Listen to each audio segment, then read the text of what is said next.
Hi hello boss ಟಿವಿಯ ಸಮಸ್ತ ವೀಕ್ಷಕರಿಗೂ ನಮಸ್ಕಾರ. ನಾನು ನಿಮ್ಮ ತೀರ್ಥಸ್ವಾಮಿ ಕಡೂರು. ಕಳೆದ ಡಿಸೆಂಬರ್ನಲ್ಲಿ ಬಿಡುಗಡೆಯಾದ ಚಾಲೆಂಜಿಂಗ್ ಸ್ಟಾರ್ ನಟ ದರ್ಶನ್ ಅಭಿನಯದ ಡೆವಿಲ್ ಚಿತ್ರ ಯಶಸ್ವಿಯಾಗಿ ಮುನ್ನುಗ್ತಾ ಇದೆ. ಆ ಒಂದು ಚಿತ್ರದ ಅಭಿನಯಕ್ಕೆ ಎಲ್ಲ ಅಭಿಮಾನಿಗಳು ಫಿದಾಗಿದ್ದಾರೆ. ಜೊತೆಗೆ ಆ ಒಂದು ಚಿತ್ರದಲ್ಲಿ ಒಂದು ಸಣ್ಣ ಪಾತ್ರ ಮಾಡಿದ್ರು ಕೂಡ ಅದ್ಭುತವಾಗಿ ಒಂದು ನಟನೆ ಮಾಡಿದ್ದಾರೆ. ಅದ್ರ ಜೊತೆ ದರ್ಶನ್ ಅವ್ರ ಜೊತೆ ಒಡನಾಟ, ಅದಲ್ಲದೆ ಈಗ ಟ್ರೆಂಡಿಂಗಲ್ಲಿರೋ ಗಿಲ್ಲಿ, ಬಿಗ್ ಬಾಸಲ್ಲಿರೋ ಗಿಲ್ಲಿ ಅವ್ರ ಜೊತೆನೂ ಆ್ಯಕ್ಟ್ ಮಾಡಿದ್ದಾರೆ. ಸೊ ನಮ್ಮ ಜೊತೆ ಆ ಒಬ್ಬ ಕಲಾವಿದ ಇದ್ದಾರೆ, ಅವ್ರನ್ನೇ ಮಾತಾಡಿಸ್ತಾ ಹೋಗೋಣ. ಶಿವಾಜಿ ಅವರೇ ನಮಸ್ತೆ. ಸರ್ ನಮಸ್ತೆ. ಓಕೆ, ತುಂಬ ನರ್ವಸ್ ಅಲ್ಲಿದ್ದೀರಾ? First time sir. ಹೌದಾ? ಓಕೆ, ಏನು ಸಮಸ್ಯೆ ಇಲ್ಲ. ಶಿವಾಜಿ ಅವರೇ, ಒಂದು ಬೇಸಿಕಲಿ ನೀವು ಎಲ್ಲಿ ಅವರು ಅಂತ? ಸರ್ ನಾವು ನಮ್ದು ಉತ್ತರ ಕರ್ನಾಟಕ ಸರ್. ಓಕೆ, ಯಾವ ಜಿಲ್ಲೆ? ಬೆಳಗಾವಿ ಜಿಲ್ಲೆ. ತಾಲೂಕು ಅಂತ ಬಂದ್ರೆ ರಾಮದುರ್ಗ ಅಂತ. ಓಕೆ, ರಾಮದುರ್ಗದಲ್ಲಿ ನಾವು ಓಕೆ, ಒಬ್ಲಾಪುರ DLT ಅಂತ ಒಂದು ಊರು, ಅಲ್ಲಿರೋದು. ನಾನು ಸತತ ಒಂದು 14 ವರ್ಷ ಆಯಿತು ಬೆಂಗಳೂರಲ್ಲಿ. ನಮ್ಮ ಅಕ್ಕ ಬಾವರು ಕರ್ಕೊಂಡು ಸ್ಕೂಲ್ ಓದಿಸ್ಬೇಕು, ಏನಾದರೂ ಒಂದು ಓದಿಸ್ಬೇಕು ಅಂತ ಕರ್ಕೊಂಡು ಬಂದಿದ್ರು. ಓಕೆ, ನನಗೆ ನಾನು ಸ್ಕೂಲಲ್ಲಿದ್ದಾಗೆಲ್ಲ ಹಾಡಾಡೋದು ತುಂಬ ಇತ್ತು. ನನಗೆ ಹಾಡು, ಚಿತ್ರಕಲೆ. ಫಸ್ಟು ನಾನು ಕಲ್ತಿದ್ದ ಕಲೆ ಅಂದರೆ ಚಿತ್ರಕಲೆ ಸರ್. ಓಕೆ, ಆ ಚಿತ್ರಕಲೆ ಹಾಡಾಡ್ತಿದ್ದೆ. ಯಾವುದೋ ಫಂಕ್ಷನ್ ಬಂದರೆ ಅಲ್ಲೆಲ್ಲ ಹಾಡ್ತಿದ್ದೆ. ಆವಾಗ ನನಗೆ ಅಲ್ಲೇ ಒಡನಾಟ, ಅಲ್ಲೇ ಇದ್ದಾಗ ಸಿನಿಮಾದವರು ಒಬ್ಬರು ಸಿಕ್ಕಿದ್ರು, ಕೋಆರ್ಡಿನೇಟ್ರು. ಓಕೆ, ಆವಾಗ ನಾನು ಜೂನಿಯರ್ ಆರ್ಟಿಸ್ಟ್ ಆಗಿ KGF 2, ಯುವರತ್ನ ಸಿನಿಮಾ ಅಲ್ಲೆಲ್ಲ ಒಂದು 2 ವರ್ಷ ಮಾಡಿದೆ ಸರ್. ಅದಾದಮೇಲೆ ತುಂಬ ಜನ ಪರಿಚಯ ಆಗ್ತಾ ಗ್ಯಾಂಗು, ಡೈಲಾಗ್ ಆರ್ಟಿಸ್ಟು, ಸೀರಿಯಲಲ್ಲೆಲ್ಲ ಮಾಡಿದೆ ಸರ್. ಅದು ಮಾಡ್ತಾ ಇವಾಗ ರೀಸೆಂಟ್ಲಿ ಒಂದು ಡೆವಿಲ್ ಸಿನಿಮಾ ಬಂತು ಸರ್. ಓಕೆ. ಸೊ ನಮ್ಮದು ಕೋಆರ್ಡಿನೇಟರ್ ಇರ್ತಾರೆ ಸರ್, ಅವರು ಫೋನ್ ಮಾಡಿದ್ರು, ಶಿವು ನಿಂಗೆ ಒಂದು ಡೈಲಾಗ್ ಕೊಡಿಸ್ತೀನಿ ಬಾ ಅಂತ ಅಂದರು. ಸರ್ ಓಕೆ ಸರ್ ಬರ್ತೀನಿ ಅಂತ ಅಂದೆ. ನನ್ಗೆ ಗೊತ್ತಿರ್ಲಿಲ್ಲ ಡೆವಿಲ್ ಸಿನಿಮಾ ದರ್ಶನ್ ಸರ್ದು, ಗಿಲ್ಲಿ ನಟ ಅವರು ಇರ್ತಾರೆ ಅಂತ ಗೊತ್ತಿರ್ಲಿಲ್ಲ. ಅದೊಂದು ಸಿನಿಮಾ ತಾನೇ, ಹೋಗೋಣ ಅಂತ ಹೋದೆ. ಅಲ್ಲಿ ಹೋದ್ಮೇಲೆ ಗೊತ್ತಾಗಿತ್ತು ಸರ್ ನನಗೆ ದರ್ಶನ್ ಸರ್ ಸಿನಿಮಾ. ಹಬ್ಬ ತುಂಬಾ ಖುಷಿ ಆಯ್ತು. ಅವಾಗ ಆ ದಿನ ಆ ಸೆಟ್ಟಲ್ಲಿ ನನ್ನಷ್ಟು ಖುಷಿ ಪಡೋರು ಯಾರಿಲ್ಲ ಸರ್. ಅಂದ್ರೆ ಅದು ಆ ಟೈಮಲ್ಲಿ ಫಸ್ಟ್ ಮೀಟ್ ಆಗಿದ್ದು Darshan. First meet Darshan sir. ಆ ದಿನ ಒಂದು 3-4 ದಿನ ಕಂಟಿನ್ಯೂಸ್ ಆಗಿ ಶೂಟಿಂಗ್ ನಡೀತು ಸರ್. ಓಕೆ. ದರ್ಶನ್ ಸರ್ ನೋಡೋದೇ ಒಂಥರ ಖುಷಿ. ಓಕೆ. ಅದ್ರ ಜೊತೆ ಗಿಲ್ಲಿ ನಟ ಅವ್ರ ಜೊತೆ ಒಂದು ಕ್ಯಾರೆಕ್ಟರ್ ಒಂದು ಚಿಕ್ಕದಾಗಿ ಸಿಕ್ತು.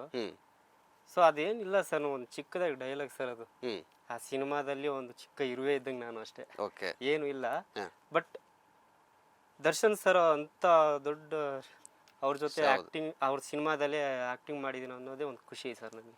ಓಕೆ, ಅದೇ ಇದು ಹೇಳಿದ್ರಿ. ಅಂದ್ರೆ ನೀವು ಫಸ್ಟು ಈ ಒಂದು ಯಾರೋ ಒಬ್ರು ಪರಿಚಯ ಆದ್ರು ಸಿನಿಮಾದವರು, ಸೊ ಈ ಕಡೆ ಬಂದೆ ಅಂತ. ಫಸ್ಟ್ ಯಾವುದು ಫಿಲಮಲ್ಲಿ ನೀವು ಸ್ಕ್ರೀನ್ ಶೇರ್ ಮಾಡಿದ್ದು ಅಂತ? ಫಸ್ಟು ಸರ್ ಇದು ದಾರಿ ತಪ್ಪಿದ ಮಗಲ್ಲ, ಯಾವ ಹೀರೋ? ಹೊಸ ಹೀರೋ ಸರ್, ಇದು ನೆನಪು ಬರ್ತಿಲ್ಲ. ಓಕೆ, ಎಷ್ಟು ಇದರಲ್ಲಿ ಆಕ್ಟ್ ಮಾಡಿದ್ರಿ ಇಲ್ಲಿವರೆಗೂ? ಎಷ್ಟು ಫಿಲಮ್ ಸರ್? ಸುಮಾರು ಸಿನಿಮಾ ಸರ್. KGF 2, ಯುವರತ್ನ, ಎಕ್ಕ ಸಿನಿಮಾ ಎಲ್ಲ ಸಹ ಕಲಾವಿದನಾಗಿ. ಹಾಂ ಸರ್. ಕಾಟೇರ ಸಿನಿಮಾದಲ್ಲೂ ಮಾಡಿದೆ ಒಂದು ಚಿಕ್ಕದಾಗಿ. ಅದರಲ್ಲಿ ಈ ಥರ ಇರಲಿಲ್ಲ. ಅವಾಗ ನಾನು ಸ್ವಲ್ಪ ಜೂನಿಯರ್ ಹೋಗಿದ್ದೆ. ನನಗೆ ಫಸ್ಟ್ ಟೈಮು ಸುಮಾರು ಸೀರಿಯಲಲ್ಲಿ ಡೈಲಾಗ್ ಆರ್ಟಿಸ್ಟ್ ಆಗಿ ಮಾಡಿದ್ದೀನಿ, ಸುಮಾರು ಸಿನಿಮಾದಲ್ಲಿ ಮಾಡಿದ್ದೀನಿ, ಸೀರಿಯಲ್ ಮಾಡಿದ್ದೀನಿ. ಬಟ್ ನನಗೆ ಡೆವಿಲ್ ಸಿನಿಮಾದಲ್ಲಿ ಗಿಲ್ಲಿ ನಟ ಅವ್ರ ಜೊತೆ ಈ ಥರ ಮಾಡಿರೋದು, ಕೊಟ್ಟಿರೋಷ್ಟು ಖುಷಿ ನನಗೆ ಆ ಸಿನಿಮಾದಲ್ಲಿ ಕೊಟ್ಟಿಲ್ಲ ಸರ್. ಓಕೆ, ಅಂದರೆ ನಿಮಗೆ ಈ ಡೆವಿಲ್ ಆದಮೇಲೆ ಮಾಡಿದ್ದೀರಿ ಅಂತ ಹೇಳಿದ್ರೆ, ಆ್ಯಕ್ಟ್ ಮಾಡಿದ್ದೀನಿ ಅಂತ ಹೇಳಿದ್ರೆ, ಡೈಲಾಗ್ ಕೂಡ ಇತ್ತು. ಹಾಂ ಸರ್. ಸೊ ಯಾರಾದರೂ ಇದಾದ್ಮೇಲೆ, ಫಿಲಮ್ ರಿಲೀಸ್ ಆದ್ಮೇಲೆ ಯಾರಾದರೂ ಕಂಡು ಹಿಡಿಯೋದು, ಮಾತಾಡ್ಸೋದು? ನೀವು ಪೂರ್ಣಿಮಾ ಮೇಡಮ್ ಅಂತ, ಅವರೇ ನಂಗೆ ಡೈಲಾಗ್ ಸ್ಕ್ರಿಪ್ಟು ಫಸ್ಟ್ ಕೇಳಿದ್ರು, ಅಲ್ಲಿರೋ ಆರ್ಟಿಸ್ಟ್ಗಳನ್ನೆಲ್ಲ ಕೇಳಿದ್ರು. ಓಕೆ, ಈ ಥರ ಡೈಲಾಗ್ ಇದೆ, ಯಾರು ಹೇಳ್ತೀರಾ ಅಂತ ಹೇಳಿದ್ರು. ಸೊ ಎಲ್ಲರೂ ಏನು ಮಾಡಿದ್ರು, ಹಿಂದೆ ಅಂದರೆ ಕೆಲವ್ರಿಗೆ ಬರಲ್ಲ. ಹೌದು. ಸೊ ಹಿಂದೆ ಹೋದ್ರು. ಮೇಡಮ್ ನಾನೇ ಹೇಳ್ತೀನಿ ಮೇಡಮ್ ಅಂತ ಅಂದೆ. ಸೊ ಸರಿಯಪ್ಪ ಶಿವು, ನನ್ನ ಹೆಸರು ಕೇಳಿದ್ರು ಅವ್ರು ಫಸ್ಟ್. ಏನು ನಿನ್ನ ಹೆಸರು? ಶಿವು ಮೇಡಮ್. ಶಿವು ಅವರೇ, ಈ ಥರ ಸ್ಕ್ರಿಪ್ಟ್ ಇದೆ, ಜಾಸ್ತಿ ಏನಿಲ್ಲ, ಇಷ್ಟೇ ಡೈಲಾಗ್ ಇದೆ. ಗಿಲ್ಲಿ ನಟ ಅವ್ರ ಜೊತೆ ಹಿಂಗೆ ನಿಂತ್ಕೊಂಡು ಈ ಥರ ಹೇಳೋದಿದೆ, ಆ್ಯಕ್ಷನ್ ಕಟ್ ಹೇಳ್ತಾರೆ, ಅವಾಗ ಹೇಳು ಅಂತ ಹೇಳಿದ್ರು. ನನ್ನ ಒಂದು ಚುರುಕ್ತನ, ನನ್ನ ಆ್ಯಕ್ಟಿವಿಟಿ ನೋಡಿಬಿಟ್ಟು ಮಾಡ್ತಾನೆ ಅಂತ ಕೊಟ್ಟರು. ಓಕೆ. ಅಲ್ಲಿ ಸುಧಾಕರ್ ಸರು ಕ್ಯಾಮ್ರಾಮನ್ ಸರ್, ಅವರು ತುಂಬ ನಕ್ಕಿದ್ರು ಆ ಒಂದು ಸೀನಿಗೆ. ಚೆನ್ನಾಗಿ ಮಾಡಿದೆ ಕಣೋ ಅಂತ ಹೊಗಳಿದ್ರು. ಅಲ್ಲಿರೋ ಅವರು ಸುತ್ತಲೂ ಜನ ಆರ್ಟಿಸ್ಟ್ಗಳೆಲ್ಲ ಚಪ್ಪಾಳೆ ಹೊಡೆದ್ರು. ಚೆನ್ನಾಗಿ ಮಾಡಿದೆ. ಒಂದು 2-3 ಟೇಕೇ ಇಲ್ಲ ಸರ್, ಒಂದೇ ಟೇಕಲ್ಲಿ. ಓಕೆ, ಏನು ನಡೆದು ಡೈಲಾಗ್ ಏನಾದ್ರು ರೀಕ್ರಿಯೇಟ್ ಮಾಡ್ಬೋದಾ? ಯಾವ ಥರ ಆಯ್ತು ಸಿಚುವೇಶನ್ ಸರ್? ಅಲ್ಲಿ ಗಿಲ್ಲಿ ನಟ ಅವರು ಒಂದು ಕಾಮಿಡಿ ಶೋ ಅದೇ ಬರ್ತಾರೆ, ಬಂದ್ಬಿಟ್ಟು ನಿಂತ್ಕೋತಾರೆ. ಅವ್ರು ಬಂದು ನಿಂತ್ಕೋದ ತಕ್ಷಣ ನೀನು ಬಂದ್ಬಿಟ್ಟು ಈ ಥರ ಹೇಳ್ಬೇಕು, ಯಾವ ಶೂಟಿಂಗ್ ಗುರು ಅಂತ ನೀನು ಹೇಳ್ಬೇಕು ಅಷ್ಟೇ. ನೀನು ಡೈಲಾಗ್ ಏನು ತಲೆ ಕೆಡ್ಸ್ಕೋಬೇಡ, ಜನಗಳ ಬಗ್ಗೆ ಯೋಚನೆ ಮಾಡಬೇಡ, ಕ್ಯಾಮ್ರಾ ನೋಡು, ಕ್ಯಾಮ್ರಾ ಮುಂದೆ ಈ ಥರ ಆ್ಯಕ್ಟಿಂಗ್ ಮಾಡು ಅಂತ ಧೈರ್ಯ ಹೇಳಿದ್ರು. ಹ್ಞೂ ಸೊ ಅಲ್ಲಿ ಸರ್ ಇದ್ದರು, ಡೈರೆಕ್ಟರ್ ಸರ್. ಓಕೆ. ಅವ್ರು ನೋಡ್ತಾ ಇದ್ರು. ಅವ್ರ ಮುಂದೆ ಸ್ವಲ್ಪ ಭಯ ಇತ್ತು ಸರ್ ನನಗೆ. ಅವ್ರು ಹೆವಿ ಸೀರಿಯಸ್ ಅವರು. ಓಕೆ. ತುಂಬ ಭಯ ಇತ್ತು.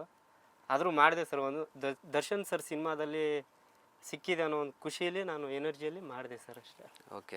ಅಂದರೆ ಒಂದು 7-8 ವರ್ಷದಿಂದ ಸಿನಿಮಾ ಇಂಡಸ್ಟ್ರಿ ಒಂದು 8 ವರ್ಷ ಆಯಿತು ಸರ್ ಅಂತ ಹೇಳಿದ್ರಿ.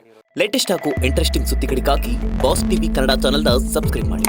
ಹಾಗೆಯೇ ಬೆಲ್ ಐಕಾನ್ ಪ್ರೆಸ್ ಮಾಡಿ. ಇದರ ಜೊತೆಗೆ ಫೇಸ್ಬುಕ್, ಇನ್ಸ್ಟಾಗ್ರಾಮ್, ಎಕ್ಸ್ನಲ್ಲೂ ಮಿಸ್ ಮಾಡದೆ ಫಾಲೋ ಮಾಡಿ.